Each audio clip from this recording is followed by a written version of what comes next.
Leader की अगर मैं बात करूं तो बहुत ही स्माइलिंग फेस है उनका और बहुत ही हेल्पिंग नेचर की हैं। साथ ही आप कहीं पे भी जाइए किसी भी इवेंट में, वो एक जिम्मेदारी लेकर के कहीं ना कहीं फोटो क्लिक करने में लगी रहती हैं और बकायदा लोगों को उनकी फोटोग्राफ्स भी जिम्मेदारी के साथ भेज रही होती हैं। और मोदी केयर से काफी समय से एसोसिएट है, हाँ। बहुत प्यार करती है मोदी केयर को, बहुत डेडिकेशन के साथ करती है मोदी केयर को। और इस वक्त वो as a platinum director work कर रही हैं। तो आज वो देखते हैं कि अपने एक्सपीरियंस से आज वो हमें क्या बताने वाली हैं। तो let's welcome Pooja Maheshwari ji. Welcome ma'am. Thank you ma'am. Good मोदी केयर मॉर्निंग। आज हमारा टॉपिक है ग्लास और डायमंड। तो हम हीरा, जैसे हम कहते हैं हीरा है सदा के लिए, और डायमंड बड़ा प्रेशियस, डेलिकेट, एलिगेंट लगता है ना, बड़ा सबको, जितने भी रत्न हैं उन सब में सबसे खूबसूरत है। और हमें टाइटल भी देखें तो हर किसी का एक ड्रीम टाइटल होता है कि मिनिमम हम डायमंड डायरेक्टर तो हम ज़रूर बन जाए, जहाँ मोदी केयर की लगभग सभी इनकम एक्टिवेट हो जाती हैं, है ना। पर बात करेंगे आज हम जीवन में कुछ ऐसे व्यवहार और सेल्फ लाइफ की जो आगे बढ़ने में मदद करेंगी, और इसकी शुरुआत करते हैं हम एक स्टोरी से। एक शहर में एक व्यक्ति होता है जो अपने बिल्कुल मृत्युशैया पे होता है। तो वो अपने बेटे को एक बॉक्स देता है जिसमें 2 हीरे होते हैं, और वो कहता है कि हमारी पुश्तैनी धरोहर है ये, और इसमें एक असली है और एक नकली है। तो बेटा कहता है कि ये दोनों तो एक जैसे लग रहे हैं। कहते हैं ये हमारे पुश्तैनी हैं, और हमारे परिवार के अलावा कोई नहीं जानता कि इसमें से कौन सा असली है कौन सा नकली। पर ये मैं तुम्हें अब बता के जा रहा हूँ क्योंकि अब मैं मृत्युशैया पे हूँ। वो उसको भेद बताता है कौन सा है और सही है कौन सा गलत, और उसको बता के और वो उसकी डेथ हो जाती है। अब बेटे को तो लगता है ये तो बहुत अच्छा बात है, इससे तो मैं पैसा कमा सकता हूँ। तो वो जो है नगर के राजा के पास जाता है, और वो कहता है कि या तो आप इसमें से बताइए अपने पारखियों से कह के कि इसमें से कौन सा असली है कौन सा नकली, और नहीं तो इसके बराबर का मूल्य मुझे दीजिए। राजा अपने सभी पारखियों को बुलाता है, सभी उसको जज करते हैं, लेकिन उनमें से कोई नहीं समझ पाता, और अंत में आके उसकी मूल्य लगाया जाता है और उनको उनको पैसा दिया जाता है। अब लड़का इतना खुश हो जाता है कि ये तो बहुत अच्छा तरीका है, ऐसा पैसा कमाया जा सकता है। तो वो इसे लेके वो जगह जगह हर नज़र पे जाता है और वहाँ से खूब सारा पैसा लेके आता रहता है। ये उसकी प्रतिक्रिया ऐसी ही बनी जाती है। एक दिन वो किसी जगह से ऐसे ही पैसे लेके आ रहा होता है, तो रास्ते में, सर्दियों के दिन होते हैं, तो रास्ते में एक छोटा सा राज्य पड़ता है। उसका लालच क्योंकि जागा हुआ होता है, तो वो कहता है कि यहाँ से भी मैं ऐसे ले लेता हूँ। तो वो जब बॉक्स रखता है, वो बताता है कि हाँ मुझे क्या करना है बताओ। तो वो अपनी शर्त बताता है उसको। तो राजा कहता है कि छोटा सा राज्य है मेरा, ये हीरे तो बड़े बहुमूल्य लग रहे हैं। अगर मैंने नहीं कोशिश करी तो ये मेरे मान सम्मान की बात है, और अगर मैंने कोशिश करी तो मेरा पूरा राजकोष चला जाएगा इसमें। पर फिर भी वो कहता है कि मान सम्मान की बात है तो मैं कोशिश करता हूँ। तो वो अपने पार्कियों को बुलाता है, ज्वेलर्स को बुलाता है, सबको बुलाता है, लेकिन उनमें से कोई भी नहीं कर पाता। तभी उनमें से एक वृद्ध व्यक्ति होता है जो देख भी नहीं सकता, सूरदास होते हैं। वो कहते हैं कि राजन क्या मैं एक बार कोशिश कर सकता हूँ। तो वो कहते हैं कि आपको तो दिखता भी नहीं है, आप कैसे कोशिश करोगे। लेकिन कहता है कि कोई बात नहीं, क्या पता ये बता दें। वो जैसे ही उसको छूते हैं ना, उनको बुलाया रहता है, छुआया रहता है, छूते हैं जैसे ही, तो वो बोल देते हैं कि ये असली है और ये नकली है। अब लड़का हैरान और सब लोग हैरान, कहते आपको दिखता नहीं, फिर आपने कैसे लगाया। कहते धूप पड़ रही है इनके ऊपर, सभा धूप में लगी हुई है। जो जो कांच होता है वो तापमान में गर्म हो जाता है, जबकि जो हीरा होता है ना वो हर मौसम में एक सा बना रहता है। तो इसलिए ये गर्म नहीं हुआ, जो गर्म नहीं हुआ वो हीरा है, और जो गर्म हो गया वो कांच है। ऐसा ही होता है लोग, फ्रेंड्स, हमारे जीवन में भी जिंदगी का जरा सी धूप पड़ी नहीं, उतार चढ़ाव आया नहीं कि हम घबरा जाते हैं। हमारी फैमिली नहीं मान रही, लोग क्या कहेंगे, ज़्यादा टाइम नहीं है, बच्चे गुस्सा करते हैं, बहुत दूर जाना पड़ेगा, इवेंट के पैसे नहीं हैं, तबीयत ठीक नहीं है, प्रोडक्ट्स महंगे हैं, एक्सेट्रा एक्सेट्रा। हमारे घर में शादी चल रही है, हम बीमार हैं, हमारा सोशल सर्कल है। ऐसी बहुत सारी जो धूप पड़ती है ना, तो वो जिस धूप को जो सह नहीं पाते ना, वो कांच बन के रह जाते हैं, और जो उस धूप को सह के आगे बढ़ जाते हैं वो डायमंड बन जाते हैं। अब उस सब के लिए हमें क्या करना पड़ेगा, क्योंकि हमें अपने माइंडसेट पे बहुत सारा काम करना है। एक अपने चैट बॉक्स का पूरा इस्तेमाल कीजिएगा।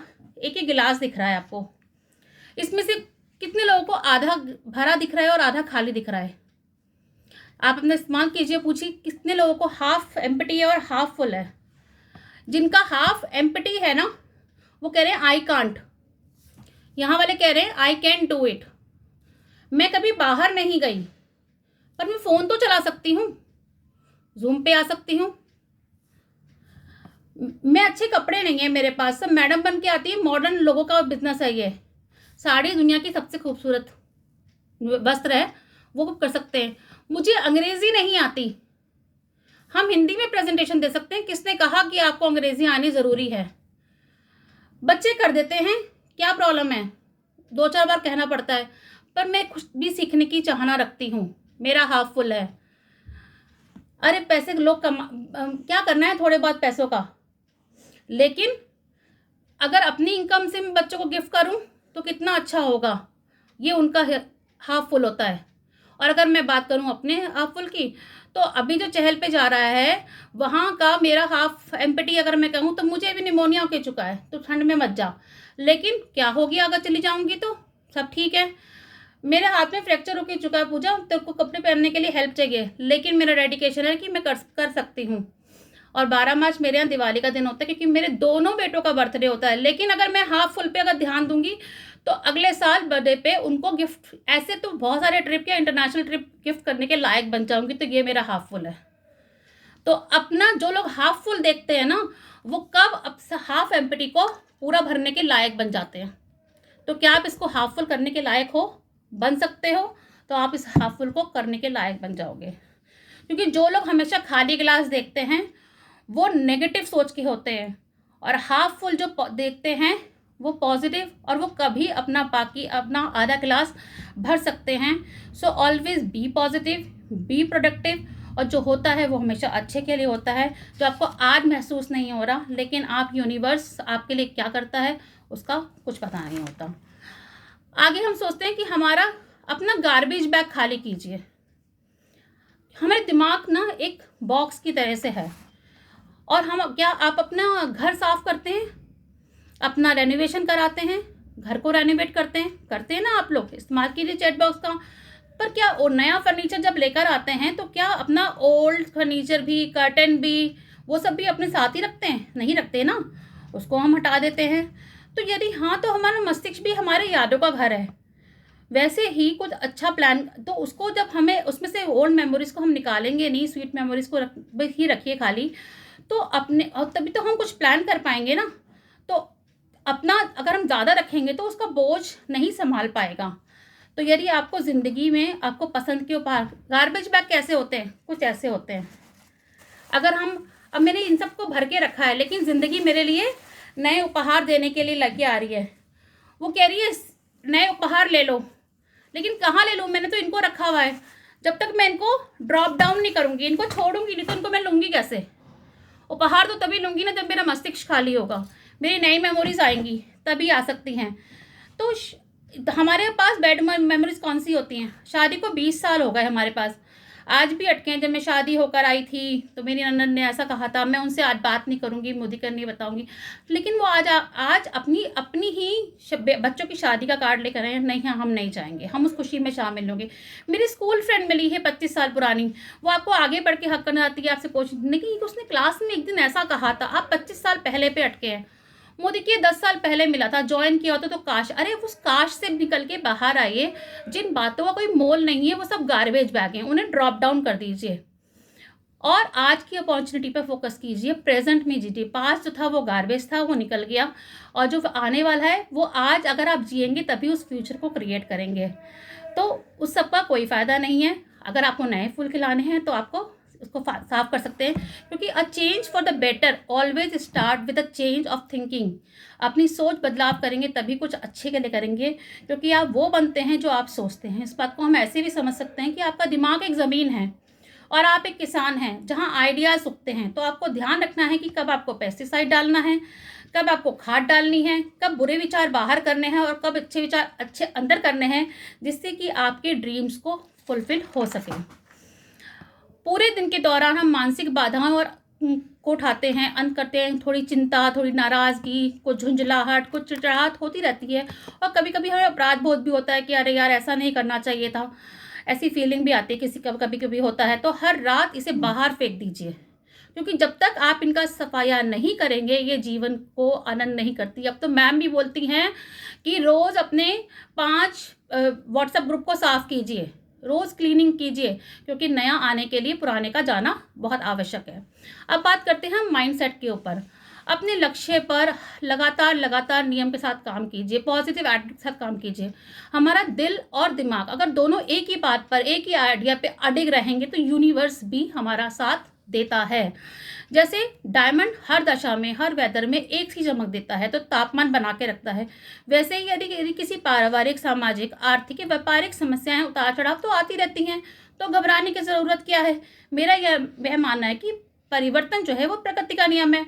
अगर सुबह से शाम एक साथ नहीं रह सकती, वो एक परिवर्तन है।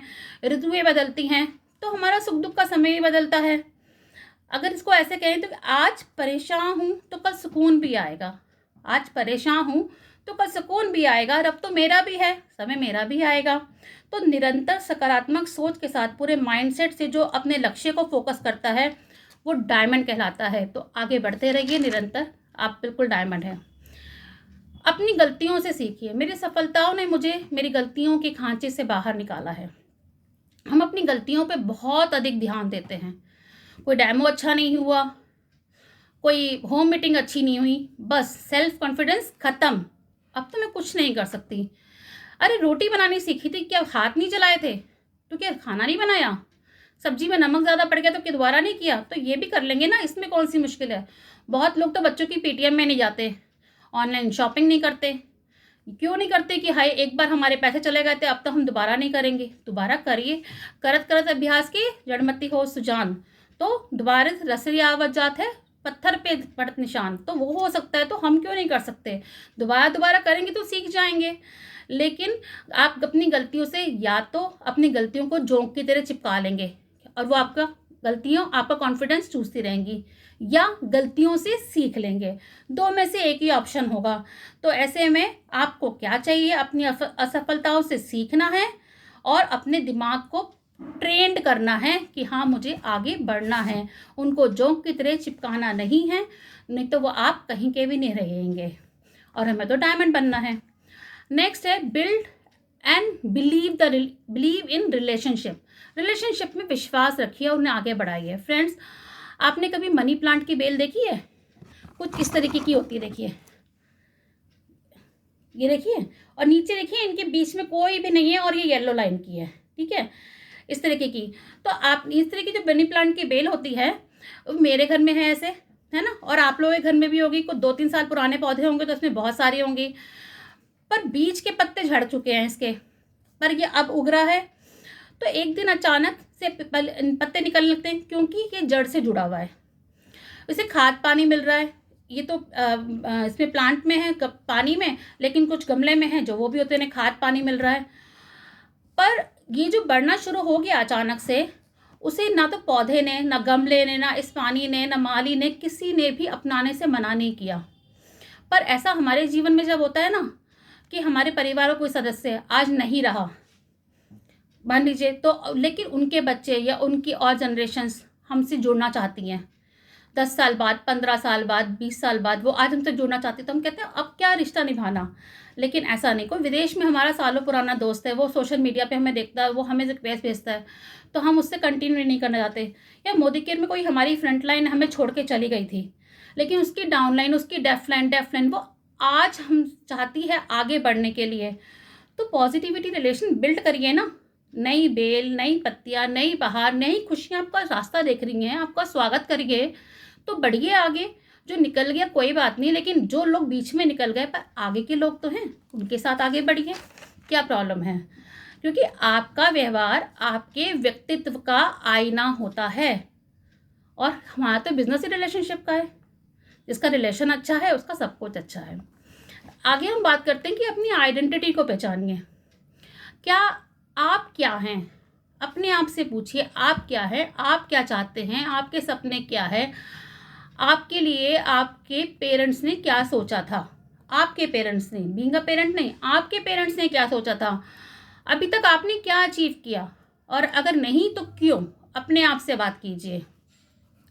हम महिलाएं और कहीं तो कुछ पुरुष भी अपना घोंसला बनाने और सजाने में इतने मशरूफ़ हो जाते हैं, अपने बच्चों को आकाश की उड़ाने में लगे हुए रहते हैं कि भूल जाते हैं कि हमारे भी पंख हैं। हमारे माँ बाप ने हमें भी पंख लगा के ना उड़ाना सिखाया था।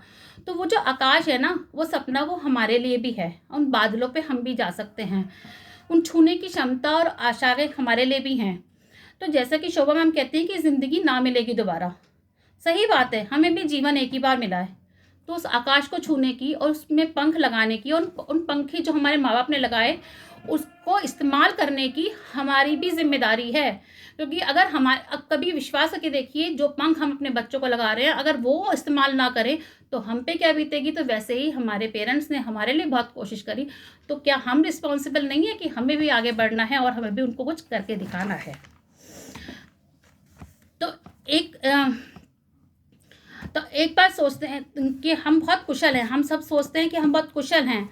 हम सेम टाइम पे फैमिली, बच्चे, social circle, friends, Modi care सब एक साथ कर सकते हैं। लेकिन एक समय पे एक ही काम हो सकता है। मैम बोलती है ना, एक साथ दो आम नहीं आते हाथ में। तो मान लीजिए आपके चारों तरफ लोग हैं। मान लीजिए जैसे ये एक आप हैं और इसके चारों तरफ है ना लोग खड़े हुए हैं आपके साथ में। तो आप एक तरफ समाज है, एक तरफ फैमिली है, एक तरफ मोदी केयर है, एक तरफ कोई है। तो क्या करेंगे आप कि आप सब कह रहे हैं कि आप उनकी तरफ देख के स्माइल कीजिए। ये पॉसिबल है? आप चक्कर की तरह से घूमते घूमते घूमते घूमते घूमते घूमते रह जाएंगे। ऐसा पॉसिबल नहीं है। तो नो कहना सीखिए। अपने आप दिल में झांक के देखिए कि आप क्या करना चाहते हैं। हर जगह हर किसी को प्लीज़ नहीं कर सकते, बिल्कुल नहीं कर सकते। आपकी भी तो कुछ इच्छाएं हैं। आप अगर आपका मन है कि आज मुझे ट्रेनिंग में बैठना है तो हाँ ठीक है, मैं अभी 1.5 घंटे ट्रेनिंग में बिजी हूँ, मैं इसके बाद ये काम कर दूंगी। आज मेरा सेमिनार में जाने की इच्छा है तो मैं आज ये करना चाहती हूँ, आज मेरी ये मीटिंग ड्यू है तो आज मैं ये करना चाहती हूँ। तो नो कहना सीखिए। हर बार हम हर किसी को प्लीज़ नहीं कर सकते। एक इंसान एक समय में एक ही काम कर सकता है, तो बार बार उसको ले नहीं भाग सकते। इसलिए समय समय पर सब काम ज़रूरी है। और तय कीजिए कि आप जीवन में क्या करना चाहते हैं। कांच बनना चाहते हैं या हीरा बनना चाहते हैं, क्या बनना चाहते हैं। अपने दिल पे हाथ रखिए और जानिए। तो देखिए, हमेशा सोचिए जो होता है अच्छे के लिए होता है। ईश्वर कभी गलत नहीं करता। शायद ये हमें आज पता नहीं लगता, पर यूनिवर्स की प्लानिंग ना बहुत स्ट्रांग होती है और बिल्कुल फेयर होती है और फेल नहीं होती है। इसका आज मैं कुछ रियल एक्सपीरियंस बताती हूँ। मैं कॉलेज में थी और मैं करीब 25-26 साल पहले की बात है। और एक एक्साइटमेंट थी उन दिनों में, जो हमारे छतरपुर के जो फार्म हाउसेज है वो बहुत पसंद किए जाते थे। तब होटल्स इतने नहीं होते थे। और उस समय पे एक बहुत ही लग्जरियस, मतलब आज के कहना चाहिए तो 5 स्टार शादी का इन्विटेशन आया। बड़े एक्साइटमेंट कि हाँ जाना है जाना है। लेकिन जब उन्होंने बोला कि मेरे पापा ने ही बोला कि हाँ मैं छोड़ के आ जाऊँगा, लेकिन बारिश थी कि थमने का नाम नहीं ले रही थी। बड़ा मन खराब हुआ कि मैं जा नहीं पाई। लेकिन जब अगले दिन पता चला कि वो पूरा जो बहुत ही लग्जरियस, बहुत बड़े बड़े, अगर जो उस समय के लोगों को पता होगा, बहुत बड़े बड़े जो फार्म हाउस था ना, उसका जो टेंट था वो पूरा ढह गया और बहुत सारे लोगों को चोट लगी। तो उस समय पता लगा कि नहीं, जो होता है अच्छे के लिए होता है। और ऐसे ही जब शोभा मैम ने कहा कि तुम यूज़र हो, बहुत अच्छी यूज़र हो, लेकिन अब बच्चे बड़े हो गए और जॉब भी नहीं कर रही हो, तो क्या कर रही हो, आ जाओ ट्रेनिंग में आया करो, फिजिकल ट्रेनिंग में आया करो। उनकी बात मान ली क्योंकि जानती थी कि यूनिवर्स जो कह रहा है ना अच्छे के लिए कह रहा है। चली गई। लेकिन उनके वो जब ट्रेनिंग्स में जाने लगी और सीखने लगी तो उसके 2 साल बाद बहुत ज़बरदस्त फाइनेंशियल और इमोशनल क्राइसिस आए। लेकिन उसको सह गई क्योंकि वो यूनिवर्स मुझे रास्ता दिखा रहा था। और मैम भी कहती हैं कि उनको ज्वाइन कराने के लिए एक दूत आया था, तो शायद शोभा मैम मेरे लिए दूत आई थी, जो मुझे कह रही थी कि आओ और ज्वाइन कर लो, क्योंकि शायद 2 साल बाद कुछ आने वाला था। वो यूनिवर्स की प्लानिंग चल रही थी, इसलिए जो वो कह रही थी वो सुन ली। और अगर आज आपको कोई मीटिंग में लाके बिठाया तो वो आपके लिए दूत आया है। तो जो होता है वो अच्छे के लिए होता है, इसको मान के चलो। और मैं इस बात में बहुत बिलीव करती हूँ। तेरा तुझको अर्पण क्या लागे मेरा, ये हमारी आरती में भी लिखा हुआ है। हम छोटी छोटी बातों को लेके ना बड़े अपसेट हो जाते हैं। अगर हमारा परिवार साथ भी दे रहा होता है पर फिर भी समाज क्या कहेगा, लोग क्या कहेंगे, किसी ने कुछ कह दिया, अरे बड़े स्टाइल से जा रही थी। अभी हम लोग बड़े रैम शो के लिए निकले तो किसी ने डाला तो अरे यार बड़े स्टाइल से थी है वो, ऐसे हम लोग बड़े कुछ भी है, मतलब XYZ में सिर्फ। तो जैसा कि हाथ की 5 उंगलियां बराबर नहीं होती ना, वैसे सबकी सोच भी बराबर नहीं होती। तो किसी ने कुछ भी कहा तो उसे अपने साथ लेके नहीं आना। मेरी मदर ना हमें छोटेपन में कहा करती थी, किसी ने आपको कोई चीज़ दी, आपने उसको ली नहीं तो किसके पास गई बेटा? उसके पास चली गई ना, इंसान के पास ही रह गई। तो इसी तरह अगर किसी व्यक्ति ने आपको नेगेटिव विचार दिए तो आपने लिए ही नहीं अपने मस्तिष्क में, यहाँ से ही बाहर रह गए, तो वो उसकी चीज़ थी, वो उसी के पास रह गई। तो जब आपने उसको लिया ही नहीं तो छोड़ दो। तो ज़रूरी नहीं है कि हर एक इंसान समुद्र की मछली की तरह बड़ा ही सोचेगा। जिसकी जितनी सोच है वो उतनी ही बात कर रहा है। तो जिसका है उसको अर्पण करो और अपने दिमाग में कोई खलल मत करो। आपका जो रास्ता है आप उस रास्ते पे चल रहे हो और आपका रास्ता चलता जा रहा है। तो अपनी पॉजिटिविटी पे काम करिए। अगर आपको डायमंड बनना है तो अपनी पॉजिटिविटी पे काम करिए, अपने माइंडसेट पे काम करिए, अपने लक्ष्य पर काम करिए, अपनी आइडेंटिटी पे, अपने आधा गिलास कैसे भरे उस पे काम कीजिए, अपने मस्तिष्क अपने गार्बेज पे काम कीजिए, रिलेशनशिप स्ट्रॉन्ग करने पे काम कीजिए, इन सभी पे काम कीजिए। क्योंकि हीरा भी जो है ना, वो जब वो भी बहुत सारी चीज़ों से गुजरता है। सिर्फ हीरा हमारे पास नहीं आता, कभी कैरेट होता है, पॉलिशिंग होती है, उसकी बहुत सारी चीज़ें होती हैं। तो आज की टॉक में कही गई सही भी बातें जो है मेरी पर्सनल लाइफ से भी जुड़ी हैं। अगर मैं कर सकती हूँ तो आप सभी भी कर सकते हैं। और इसके लिए जो मैं बहुत बड़ा थैंक्स करना चाहूँगी और विश्वास करती हूँ कि आप सब लोग भी कर सकते हैं। और आप सब लोग जितने लोग बैठे हैं वो आप डायमंड्स हैं। और मैं थैंक यू करना चाहूँगी शोभा मैम का, जिन्होंने मुझे ये मौका दिया, और वाणी का विराम देना चाहूँगी। Thank you so much. बहुत ही wonderful training, thank you so much Pooja ma'am. एक बार मैम के लिए जोरदार तालियां हो जाएं। बहुत ही रियल और बहुत ही दिल को छूने वाली ट्रेनिंग थी। और जैसे कहते हैं ना कि बिल्कुल एक एक एग्जाम्पल जो है वो दिखाई दे रहे थे, नजर आ रहे थे, और मुझे लगता है हर एक के वो दिल तक उतरी होगी ट्रेनिंग। बहुत ही वंडरफुल। और देखिए पूजा जी की एक बात मुझे बहुत अच्छी लगी, जो उन्होंने कहा कि आज आपको डिसाइड करना है कि आपको क्या करना है। तो मुझे क्या करना है, मुझे क्या चाहिए, मुझे क्या अच्छा लगता है, तो मुझे अपने बारे में सोचना है। हम कहते हैं, जो एक एग्जांपल दिया ना कि बॉटल है, इतने सारे लोग आसपास हैं और हम हर एक को खुश करने में लगे हुए हैं, लेकिन अगर हम खुश नहीं हैं तो हम लोगों को क्या देंगे? क्या हम लोगों को खुशियां दे पाएंगे? नहीं दे पाएंगे। और हम सबको खुश करने में की कोशिश में अपने आप को खुश रखना भूल जाते हैं।